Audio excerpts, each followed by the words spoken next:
मात्र 2 दिन रहा प्रभुंकर सत्य रक्षा बाकी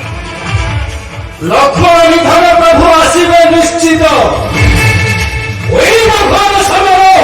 प्रभु आ भक्त मध्य देखा जाऊ परदिन अच्छी कहानी भाग्य धरा पृष्ठ लोप हे राम कि भाई वीर हनुमान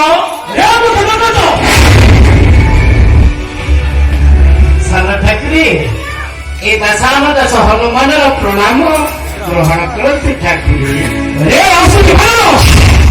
जानी शुणी कि प्रभु तमर होई विरोधी आकाश चित्र मते फराई रण कर जुलातो जीवन भाषा फिरे तो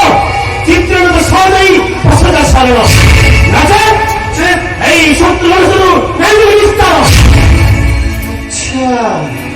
केते तुम शक्ति